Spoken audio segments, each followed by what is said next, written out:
So welcome back guys. आज के इस वीडियो में हम लोग बात करने वाले हैं CSS के सिलेक्टर के बारे में। हम लोग सिलेक्टर को 5 भाग में डिवाइड कर सकते हैं।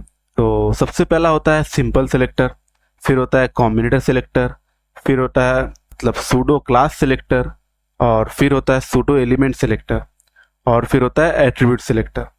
5 तरीके का सिलेक्टर हम लोग आज इस वीडियो में समझेंगे। तो समय को व्यर्थ ना करते हुए हम लोग अपना VS कोड को खोल लेते हैं। तो ये हमारा लास्ट वीडियो का डेटा है जो हम लोग को फिलहाल तो चाहिए नहीं, तो हम लोग इसको डिलीट कर लेते हैं। और ये बॉडी तक डिलीट, और ये हम लोग स्टाइल टैग को भी फिलहाल के लिए डिलीट कर देते हैं। तो हम सबसे पहले समझेंगे सिंपल सिलेक्टर को। तो सिंपल सिलेक्टर क्या होता है, एक्चुअली आप लोग जानते हैं थोड़ा मोड़ा सिंपल सिलेक्टर के बारे में। तो जैसे कि हम लोग पिछले वीडियो में बात किया है, हम लोग सिलेक्टर को सिलेक्ट कर सकते हैं, उसका नाम तो उसको हम बुला सकते हैं टैग नेम से, उसका आईडी नेम से, उसका क्लास नेम से हम लोग उसको सिलेक्ट कर सकते हैं।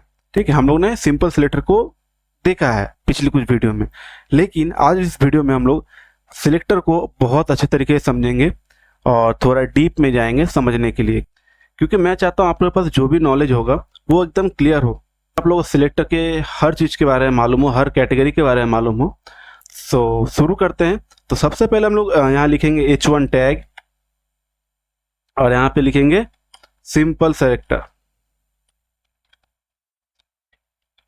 और यहाँ एस को हम लोग थोड़ा कैपिटल करेंगे ताकि देखने में भी तो अच्छा लगना चाहिए ना। और इस पेज को करेंगे हम लोग लाइव। तो अपने इस पेज को लाइव करने के लिए हम लोग सबसे पहले VS कोड के एक्सटेंशन में जाएंगे और यहाँ लाइव सर्वर को सर्च करेंगे। जैसे कि हम लोग यहाँ सर्च कर सकते हैं, फिलहाल मेरा यहाँ पर तो है, मैं यहाँ पे क्लिक कर लेता हूँ और इसको इंस्टॉल कर लेंगे ताकि हम लोग का ये पेज जो है उसको हम लोग लाइव देख सकें। तो यहाँ पर हम लोग राइट क्लिक करेंगे HTML में और यहाँ ओपन विथ लाइव सर्वर करेंगे। तो ये देखिए सिंपल सिलेक्टर में यहाँ प्रिंट हो गया। आप लोगों को तो मालूम ही है कि यही प्रिंट होगा, यहाँ पर आप लोगों ने HTML में ये समझा है।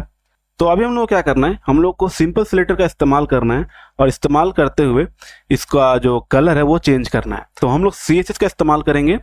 आप लोग को तो मालूम है कि इनलाइन CSS होता है और इंटरनल CSS होता है और एक्सटर्नल होता है। तो फिलहाल के लिए हम लोग एक्सटर्नल में नहीं जाएंगे, क्योंकि एक्सटर्नल में हम लोग को पेज को शिफ्ट करना पड़ेगा, इधर से इस पेज से इस पेज। तो हम लोग अभी फिलहाल इंटरनल जो CSS है उसका इस्तेमाल करेंगे, क्योंकि ताकि आप लोग को मैं अच्छे तरीके से समझा सकूं, हम लोग को जो डेटा है हम लोग का एक ही पेज में रहे, हम लोग को एक ही पेज में कोड करना पड़े। तो इंटरनल CSS को इस्तेमाल करने के लिए हम लोग हेड टैग के अंदर लिखेंगे स्टाइल टैग को, और यहाँ पे हम लोग सिंपल सिलेक्टर जो सबसे पहला होता है एलिमेंट सिलेक्टर, उसको हम लोग अभी इस्तेमाल करेंगे। तो HTML किसी भी एलिमेंट को अगर हम लोग को इस्तेमाल करना है, डायरेक्टली सिलेक्ट करना है, तो हम लोग उसका जो भी एलिमेंट है उसका नाम यहाँ लिखेंगे। जैसे कि हमारे केस में ये H1 है, तो हम लोग H1 यहाँ पे लिखेंगे और H1 से इसको टारगेट करेंगे, और यहाँ पे हम लिखेंगे कलर रेड। ठीक है, और इसको सेव करेंगे। तो ये देखिए हमारा जो ये कलर है रेड हो चुका है। तो हम लोगों ने इस H1 का जो कलर है उसको रेड किया यूजिंग एलिमेंट सिलेक्टर। अगर मान लीजिए मेरे इस पेज में 4-5 H1 है, लेट सपोज, तो यहाँ पर सबका जो कलर है वो चेंज हो जाएगा, सबका कलर रेड हो जाएगा, क्योंकि हम लोगों ने CSS से कहा है कि हमारे HTML में जितने भी H1 है सबको तुम सिलेक्ट कर लो और उसका जो कलर है वो रेड कर दो।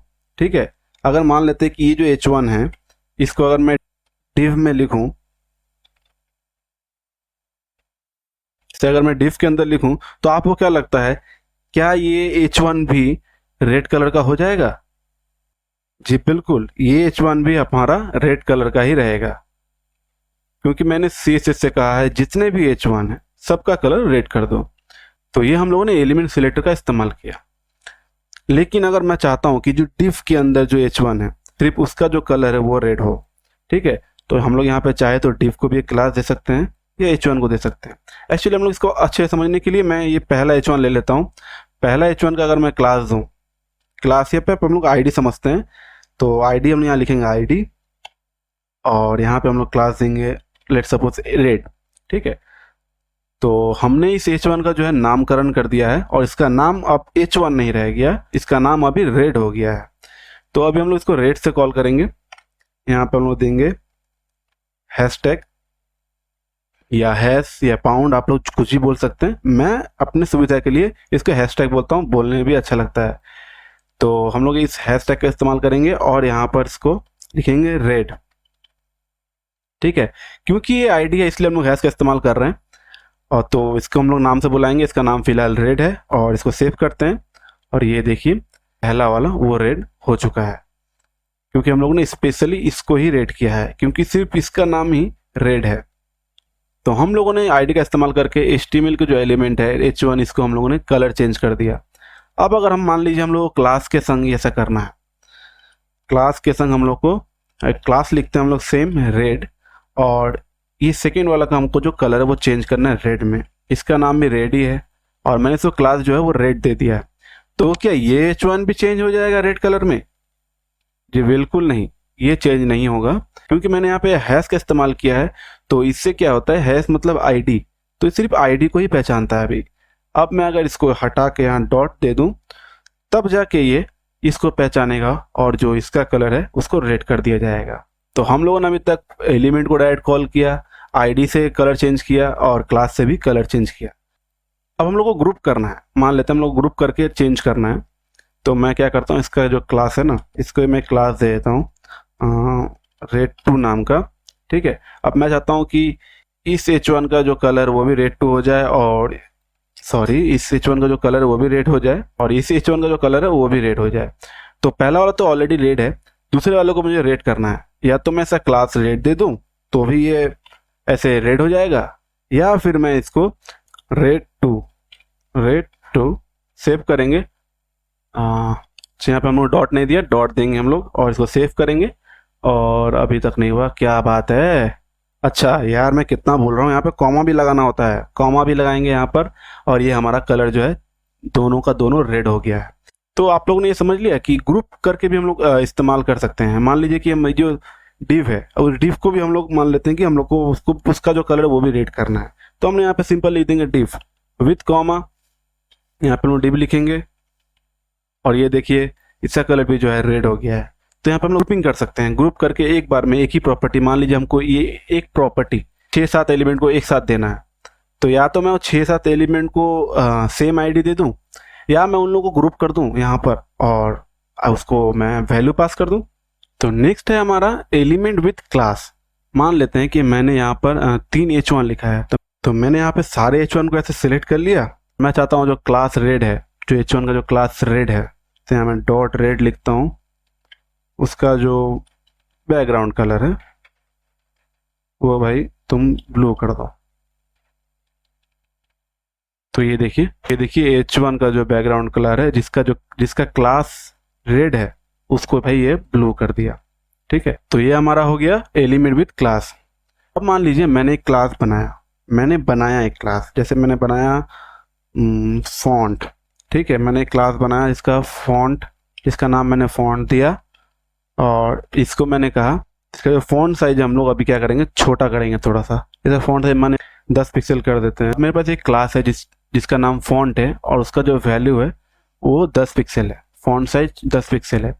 अब मैं ये क्लास किसी को अगर दे दूं, जैसे कि मैंने इस आईडी को रहने देता हम लोग, इस क्लास को ये क्लास इसको हम दे देते हैं फॉन्ट, स्पेस लगाएंगे और इसको हम लोग सेव करेंगे। तो ये देखिए ये उसमें लग गया। तो मैंने रेड को क्या बोला है, मैंने रेड को बोला है कि बैकग्राउंड ब्लू हो जाओ। ठीक है, तो ये बैकग्राउंड ब्लू है, और यहाँ पे मैंने रेड को क्लास को कलर जो है उसको रेड किया है, तो इसका जो कलर है वो भी रेड है। और यहाँ पे मैंने बोल दिया भाई फॉन्ट साइज जो है वो 10 पिक्सल कर दो, तो इसका फॉन्ट साइज भी छोटा हो गया। तो एक ही एलिमेंट में मल्टीपल क्लास यहाँ पे यूज कर सकते हैं, लेकिन हम लोग आईडी का इस्तेमाल नहीं करेंगे। आईडी सिर्फ एक बार, ये आईडी कांस्टेंट है, जो हम लोग सिर्फ एक एलिमेंट के लिए एक आईडी ही इस्तेमाल कर सकते हैं। ठीक है, जो रेड है, ये रेड मैं किसी और को दे नहीं सकता, आईडी क्लास में दे सकता हूँ लेकिन आईडी नहीं दे सकता। तो ये हमारा हो गया multi class in one element. हम लोग एक एलिमेंट में मल्टी क्लासेस इस्तेमाल कर सकते हैं। तो और एक है, अब मान लीजिए कि मैंने स्टाइल टैग के यहाँ पर यूनिवर्सल सिलेक्टेड, इसको बोलते हैं यूनिवर्सल। तो मैंने यहाँ पे एक स्टार लगाया और कर्ली ब्रेसेस लगाया, और मैंने यहाँ पे बोल दिया सबका। इसका मतलब यूनिवर्सल सिलेक्टर मतलब होता है कि हमारे HTML पेज में जितने भी एलिमेंट है सबको तुम सेलेक्ट कर लो। और उसको मैं कुछ ही बोल सकता हूँ, उसको मैं ये बोल सकता हूँ कि फॉन्ट साइज मैं मान लो ये कर देता हूँ 20 पिक्सल। तो ये देखिए सारे एलिमेंट का जो फॉन्ट साइज है वो 20 पिक्सल हो गया। तो ये सारे एलिमेंट पे अप्लाई हो जाता है। स्टार से हम इसको स्पेसिफाई करते हैं कि हमारे जितने भी एलिमेंट है उसको तुम जो भी मतलब मैंने जो हम लोगों ने जो भी वैल्यू देना है, एक्चुअली ये इस्तेमाल होता है मार्जिन और पैडिंग को ज़ीरो करने के लिए, क्योंकि हमारे ब्राउज़र में हम लोग को डिफ़ॉल्ट कुछ पैडिंग या मार्जिन मिलता है, तो हम लोग उसको रीसेट करने के लिए एक्चुअली हम लोग इस्तेमाल करते हैं। तो मैं आशा कर रहा हूँ कि आप लोग जो सिंपल सिलेक्टर है वो समझ में आया। तो यहाँ हम लोग का जो सिंपल सिलेक्टर है वो ख़त्म होता है। मैं यहाँ पे एक टैग लगाया, सॉरी कमेंट लगा देता हूँ,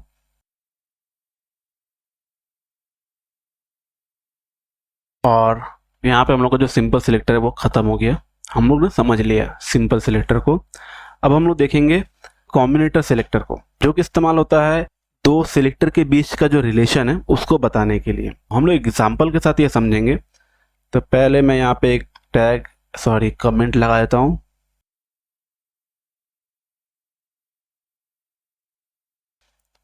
जो कॉम्बिनेटर सिलेक्टर है उसके भी 4 टाइप्स हैं। उसका पहला टाइप है डिसेंट सिलेक्टर, जो कि हम लोग स्पेस से बताते हैं, और चाइल्ड सिलेक्टर जो कि हम लोग इसको ग्रेटर देन एरो से बताते हैं, और एडजस्ट सिबलिंग सिलेक्टर है जो कि हम लोग प्लस से बताते हैं, प्लस, और जर्नल सिबलिंग सिलेक्टर है जिसके हम लोग इस्तेमाल करते हैं टिल्ड सिंबल का।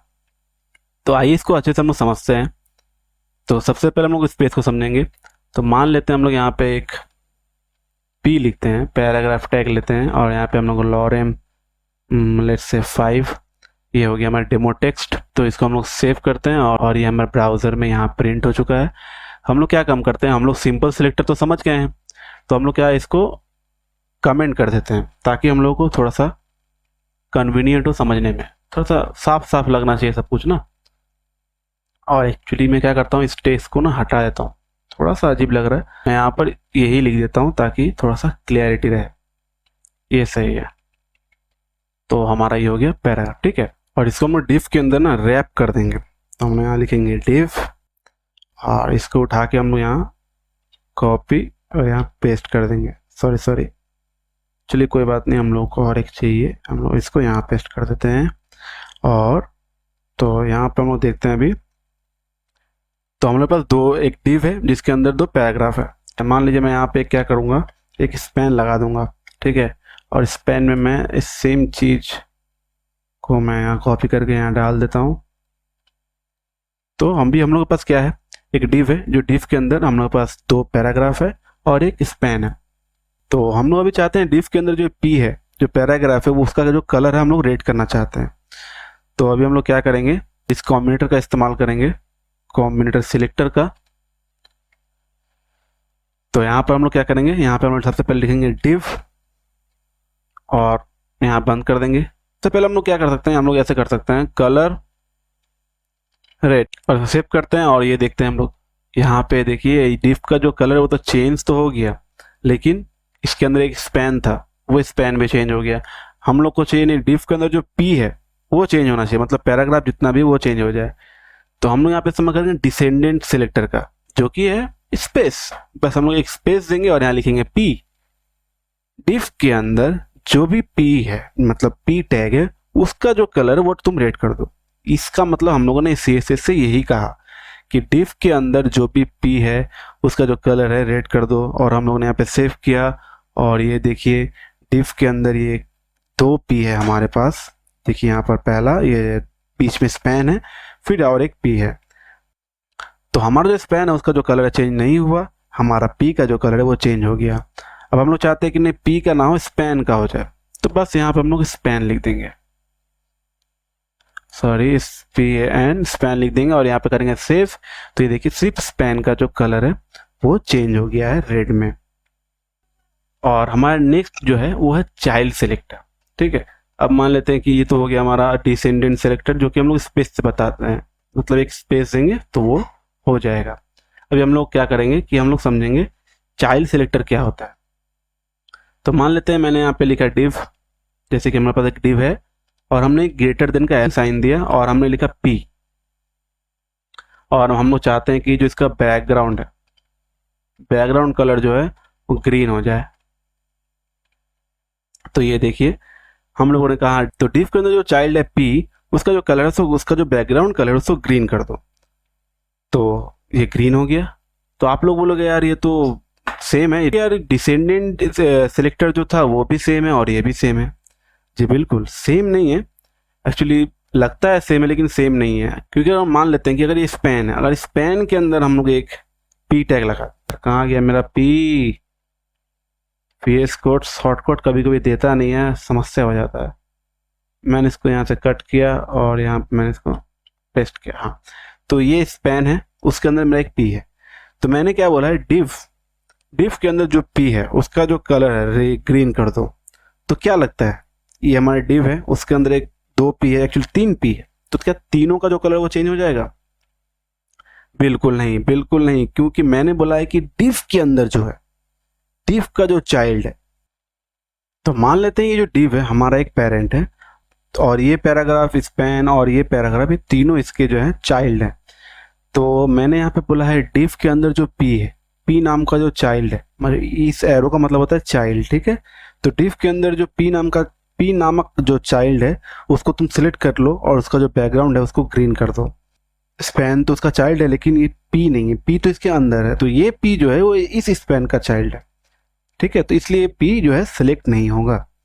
तो अगर मान लीजिए हम लोग एक पैराग्राफ टैग जो है बाहर बनाए, this P is out of the div,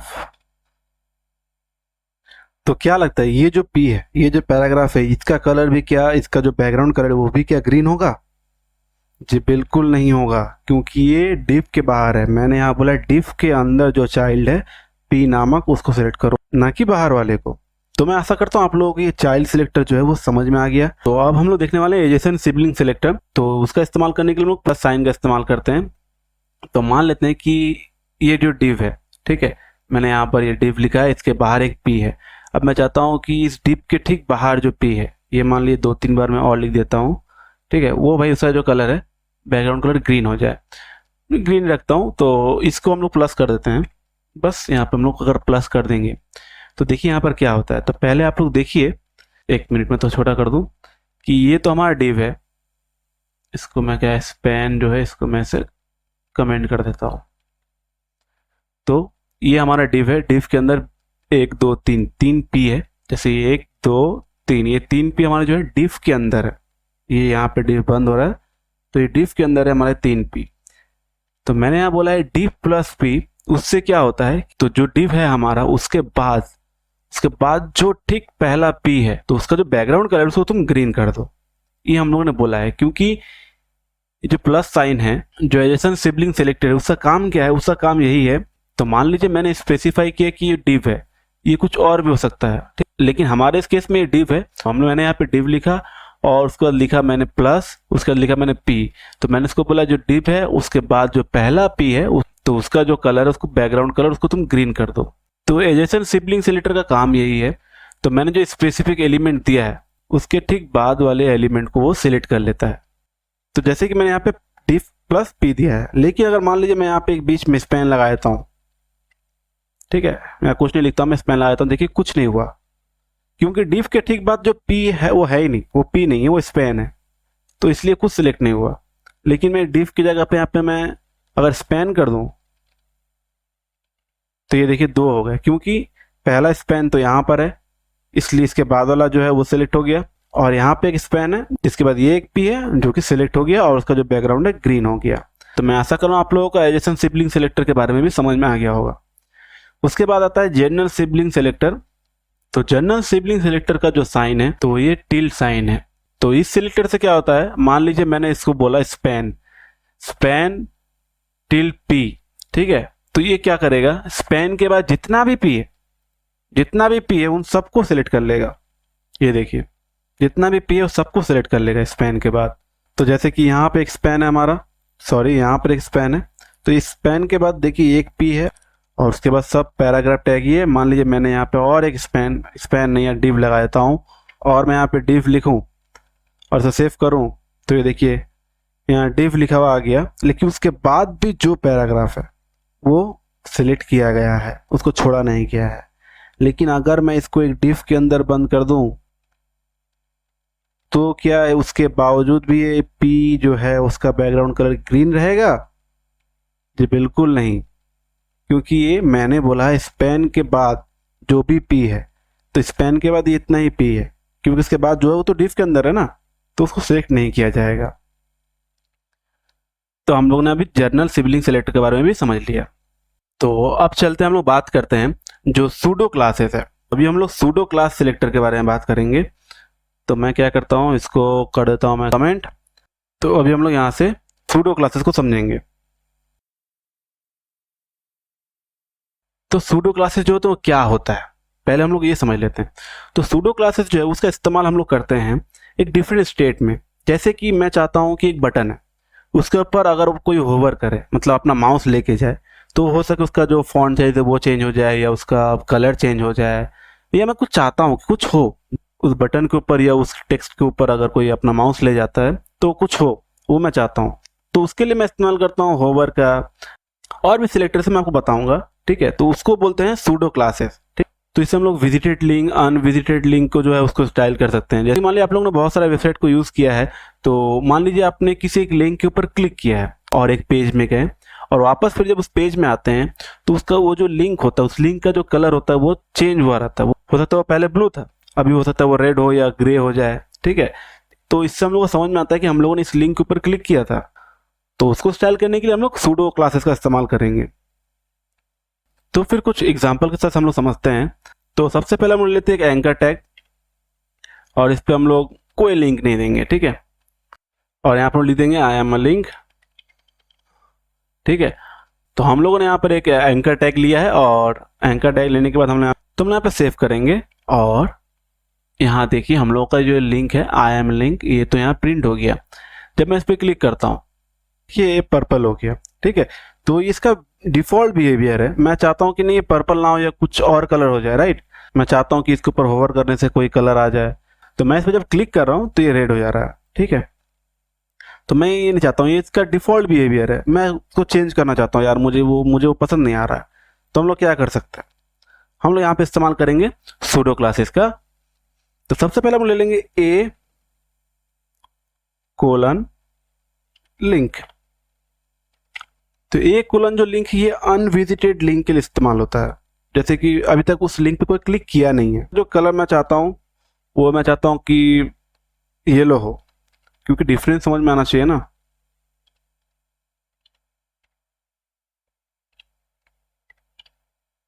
यहाँ सेव करता हूँ। एक्चुअली मैंने इसको क्लिक कर लिया है तो इसलिए नहीं आ रहा है। मैं यहाँ पर इसको एक कुछ भी यहाँ लिख देता हूँ। तो देखिए मैंने बोला कि अगर जो अनविजिटेड लिंक है उसका जो कलर वो येलो रहेगा, और कोई जब उस पर क्लिक कर दे, उस पर जब विजिट कर ले, तो यहाँ पे मैं लिखूंगा विजिटेड, ये हमारा विजिटेड, और विजिट करने के बाद उसका जो कलर है वो ग्रीन हो जाए, राइट। तो यहाँ पे हम लोग कलर जो है ग्रीन कर देंगे, सेव करेंगे। तो अभी देखिए आई एम लिंक ये अभी येलो है क्योंकि इस पर कोई विजिट नहीं किया है। तो जैसे मैं इस पर विजिट करता हूँ, क्लिक करता हूँ, ओके ओके, इसको ना एक लिंक देना ही पड़ेगा। तो हम लोग इसको एक काम करते हैं, गूगल का लिंक देते हैं। तो यहाँ पे हम लोग सेव करते हैं, और यहाँ पे आई एम लिंक इसके ऊपर क्लिक करेंगे तो हम लोग रीडायरेक्ट हो जाएंगे google.com में। ये देखिए यहाँ पे ग्रीन हो गया, जो कि हम लोगों ने यहाँ बताया था। तो हम लोगों ने यहाँ पे CSS में बताया था कि जब कोई इस लिंक पे विजिट कर ले तो उसका जो कलर है वो ग्रीन हो जाए। अब हम लोग चाहते हैं कि भाई इसके ऊपर कोई होवर करे, तो इसका जो बैकग्राउंड कलर है, इस बार हम लोग बैकग्राउंड कलर को चेंज करेंगे, पिंक पिंक मान लेते हैं, सेव करते हैं। तो अब मैं अगर इसके ऊपर अगर होवर करूं तो देखिए ये पिंक हो रहा है, इसका जो बैकग्राउंड है वो पिंक हो रहा है। तो आशा कर रहा हूं आप लोगों को ये समझ में आ रहा होगा। तो अभी हम लोग देखेंगे सूडो क्लास में एक होता है फर्स्ट चाइल्ड।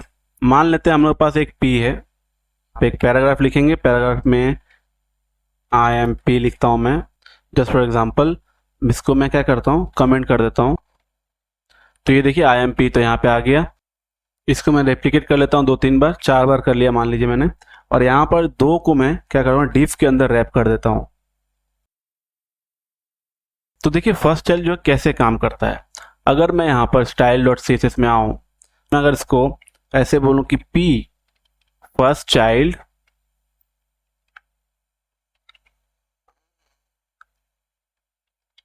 कलर, क्या लिखूं मैं, कलर ग्रीन,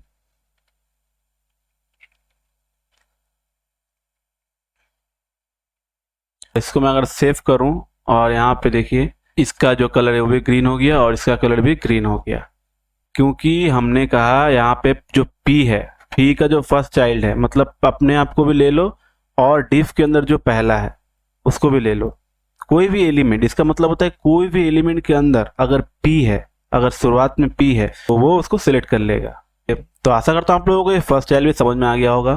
तो मैं समझ पा रहा हूँ वीडियो थोड़ा सा लंबा हो रहा है, लेकिन थोड़ा तो टाइम लगता है ना कुछ तो समझने के लिए, तो टाइम दीजिए अपना, टाइम बहुत इंपॉर्टेंट है, कुछ तो इन्वेस्ट करना पड़ेगा।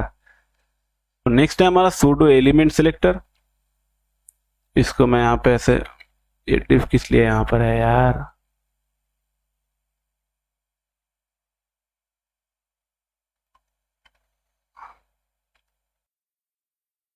सूडो एलिमेंट क्या है? सूडो एलिमेंट ये है कि वो किसी भी एलिमेंट के स्पेसिफिक पार्ट को हम लोग स्टाइल कर सकते हैं। जैसे हम लोग मान लीजिए कि हमारे पास एक पी है, इसमें हम लोग लॉरेम लिखते हैं इस बार यार, ओके कुछ ज़्यादा हो गया, लॉरेम 10 लिखते हैं, ठीक है। और यहाँ पे हम लोग इसको जो है कमेंट कर देते हैं। तो मान लीजिए यहाँ पर 2 लाइन है, ठीक है, एक्चुअली ये 2 लाइन है, इस डॉट के बाद मैं इसको ऐसे प्रिंट कर देता हूँ। तो हमारे पास 2 लाइन है, तो हम लोग यहाँ पे क्या करेंगे, इसको पहले तो कमेंट आउट करेंगे।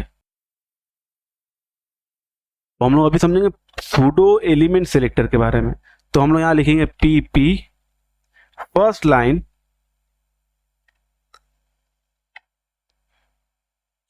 कलर रेड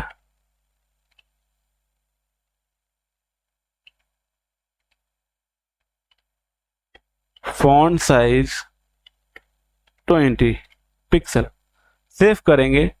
तो यहाँ पे देखिए जो भी पहला लाइन है हमारा वो सिलेक्ट हो गया है। तो ये जो सिंटेक्स है पी का फर्स्ट लाइन, तो ये हमारा जो पी है, एक्चुअली हम लोग क्या करते हैं ना, इसको ऐसे रैप कर लेते हैं। वीएस कोड के इतना जो सुविधा है हम लोग इस्तेमाल ही नहीं करते हैं। तो यहाँ पर हमारा जो पी है उस पी को सिलेक्ट कर लो और उसको जो फर्स्ट लाइन है उसको भी सिलेक्ट कर लो और उसका कलर रेड और फॉन्ट साइज 20 पिक्सल कर दो। तो हमारे पैराग्राफ में जो भी पहला लाइन है उसको ये सिलेक्ट कर लेगा और उसको जो कलर है उसको रेड कर दिया गया है और उसका जो फॉन्ट साइज है उसको भी बढ़ा दिया गया है। अगर मैं इसको 20 पिक्सल ना करके 5 पिक्सल कर दूं, तो यहाँ तक था पहले हमारा। तो हमारे फर्स्ट लाइन में जितना भी कंटेंट आता जाएगा उसके ऊपर ये हमारा CSS जो है अप्लाई होता रहेगा, ठीक है। अब मान ये हो गया हमारा फर्स्ट लाइन। हम चाहे तो P double colon first letter को हम लोग क्या कर सकते हैं, कलर जो है कलर, तो सर कलर जो है ग्रीन कर देंगे। तो ये देखिए हमारा जो फर्स्ट लाइन का जो फर्स्ट लेटर है वो ग्रीन हो गया है। इसको मैं अगर से 50 पिक्सल कर दूं, हाँ, तो आपको समझ में आएगा। ये देखिए इसका जो फर्स्ट लेटर का फर्स्ट एल है वो ग्रीन हो गया है। तो सूडो एलिमेंट्स का हम लोग इस तरीके से इस्तेमाल कर सकते हैं। तो हमारे पास सूडो एलिमेंट में और एक एलिमेंट है जो कि है बिफोर और आफ्टर। तो मान लेते हैं कि हमारे पास पी है, पी के बिफोर, ओके रुक जाइए, पी के बिफोर हमें क्या करना है, हमें कंटेंट लगाना चाहता हूँ एक इमेज, ठीक है, URL देंगे हम लोग। तो यहाँ मैं जो भी कर रहा हूँ आप लोग उससे बिल्कुल भी ध्यान ना दें, बिल्कुल भी नहीं, बस आप लोग कॉन्सेप्ट को समझे पी बिफोर क्या काम करता है। तो मैंने सेव किया और ये रहा हमारा पेज। देखिए पी बिफोर ने क्या किया है, तो पी के बिफोर मैंने पी के पहले आप क्या करो, इस इमेज को ऐड कर दो। तो मेरे पास फिलहाल यही इमेज था तो मैंने इसको ऐड करते हैं यहाँ पर। और एक होता है पी आफ्टर, आप लोग समझ गए होंगे कि क्या है पी आफ्टर। पी आफ्टर मतलब होता है, इसको मैं यहाँ कॉपी कर लेता हूँ, थोड़ा सा इजी रहेगा, यहाँ पेस्ट कर लिया और इसको हटा देता हूँ और मैंने यहाँ पे सेव। और ये देखिए तो एक्चुअली आप लोग को समझ में नहीं आएगा। अभी मैं इसको क्या करता हूँ, कमेंट कर देता हूँ। तो ये देखिए, मैंने बोला पी के बाद, मैंने पी के आफ्टर में ये इमेज लगा दो, तो इसने पी के आफ्टर में एक इमेज लगा दिया। ये आफ्टर बिफोर हम लोग बहुत इस्तेमाल करेंगे फ्यूचर में आने वाले वीडियो में। तो मैं आप लोग को एक चीज़ बता दूं कि ये जितने भी मैंने चीज़ बताए ये सब ब्लॉक लेवल एलिमेंट में इस्तेमाल हो सकेंगे। ये आप लोग इनलाइन एलिमेंट में इस्तेमाल नहीं कर पाएंगे, जैसे फर्स्ट लाइन, फर्स्ट लेटर, ये आप लोग इनलाइन एलिमेंट में इस्तेमाल नहीं कर पाएंगे। आप लोग को इसको अगर इस्तेमाल करना है तो आप लोगों के पास ब्लॉक लेवल एलिमेंट में ही आप लोग सिर्फ इसको इस्तेमाल कर पाएंगे, ठीक है। तो मैं ऐसा करता हूँ आप लोगों को सूडो एलिमेंट भी समझ में आ गया होगा। तो अब हम लोग आगे बढ़ते हैं और समझते हैं एट्रीब्यूट सिलेक्टर के बारे में, ठीक है। तो हम इसको क्या करते हैं, कमेंट कर देते हैं। अरे यार, ये हो गया कमेंट। तो इसके में से यहाँ पे अब हम लोग लिखेंगे, हम लोग समझेंगे अब एट्रीब्यूट के बारे में, एट्रीब्यूट सिलेक्टर के बारे में।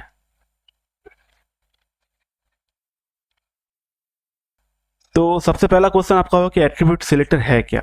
तो एट्रीब्यूट सिलेक्टर को हम लोग समझने के लिए तो सबसे पहले हम लोग एग्जांपल लेंगे बटन का। हम लोग एक बटन बनाएंगे और इसके अंदर हम लिखेंगे सबमिट। तो ये बटन है जो सबमिट करता है, तो इसका एक टाइप है, तो हम इसको टाइप ले लेंगे। टाइप जो है ये सबमिट है, टाइप सबमिट है। तो मैं आपको बता दूं कि ये बटन है, ये हमारा टैग है, ठीक है। और ये हमारा जो टाइप है इसका, ये इसका एट्रीब्यूट है, ठीक है। तो बटन ये हमारा हो गया टैग और ये हो गया उसका एट्रीब्यूट, ठीक है। तो हम लोग एट्रीब्यूट सिलेक्टर का इस्तेमाल करके CSS में इस बटन को हम लोग कॉल कर सकते हैं इसके एट्रीब्यूट से, ठीक है। हम लोग इसके एट्रीब्यूट से इसको कॉल कर सकते हैं। एग्जाम्पल के लिए हम लोग यहाँ पे लिखेंगे स्क्वायर ब्रैकेट्स में हम लोग लिखेंगे। जब भी हम लोग एट्रीब्यूट सिलेक्टर का जब भी हम लोग इस्तेमाल करेंगे, हम लोग स्क्वायर ब्रैकेट का इस्तेमाल करेंगे और यहाँ पे लिखेंगे हम लोग टाइप, यहाँ पर क्या था, सबमिट, सबमिट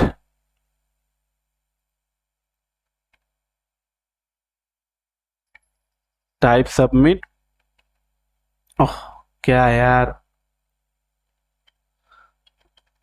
कलर रेड। यहाँ सेव करेंगे और यहाँ पे देखेंगे, ओ गॉड कहाँ गया, ये रहा। तो ये देखिए इसका जो कलर है रेड हो गया। तो हम लोग एट्रीब्यूट सिलेक्टर का इस्तेमाल करके इस बटन को डायरेक्ट टारगेट किया और उसका जो कलर है वो रेड कर लिया। तो आप लोग कोई भी एलिमेंट का, कोई भी एट्रीब्यूट को इस तरीके से इस्तेमाल कर सकते हैं। तो आप लोग को मैं एक चीज बता दूं, अभी तक हम लोगों ने जो समझा उसमें से सबसे ज्यादा हम लोग इस्तेमाल करेंगे इस सिंपल सिलेक्टर का, ठीक है। इस सिंपल सिलेक्टर का हम सबसे ज्यादा इस्तेमाल करेंगे। और ये सब मैंने जो बताया इसमें से भी कुछ इस्तेमाल होते हैं, उतने ज़्यादा इस्तेमाल नहीं होते हैं, कुछ कुछ होते हैं। लेकिन मैंने आप लोगों को इतना कुछ इसलिए बताया क्योंकि आप लोगों को पता होना चाहिए कि किस टाइप के सिलेक्टर होते हैं। क्योंकि हो सकता है कि हम लाइफ में बहुत कुछ सीखते हैं, जरूरी नहीं कि हर चीज़ हमारे काम में ही आए, लेकिन हम लोग पता तो होना चाहिए। मान लीजिए कभी काम में आ गया तो अगर पता नहीं रहेगा तो कैसे इस्तेमाल करेंगे। तो इसलिए मैंने आप लोगों को इतना कुछ समझाया और बताया है, क्योंकि आप लोगों को डिटेल नॉलेज होना चाहिए। तो मैं आशा कर रहा हूँ आप लोगों को मैंने अभी तक जो भी समझाया आप लोगों को समझ में आया होगा और ये भी समझ में आ गया कि हम लोग सिंपल सिलेक्टर का सबसे ज़्यादा इस्तेमाल करेंगे। तो दोस्तों आज के लिए इस वीडियो में इतना ही, मिलते हैं फिर अगली वीडियो में। तो दोस्तों अगर आपको ये वीडियो अच्छा लगा और समझ में आया तो प्लीज़ इस वीडियो को लाइक करें। तो मैं जानता हूँ ये वीडियो थोड़ा लॉन्ग हो गया, लेकिन ये समझना भी ज़रूरी था। तो मैं आशा करूँ आप लोगों को समझ में आया भी होगा। तो समझ में आ गया तो इस वीडियो को लाइक ज़रूर कर देना और इस चैनल को सब्सक्राइब जरूर कर देना, ताकि आने वाली कोई भी वीडियो आपसे मिस ना हो जाए। और कमेंट करके जरूर बताना कि आप लोगों को वीडियो कैसा लग रहा है। तो मिलते हैं फिर अगले वीडियो में।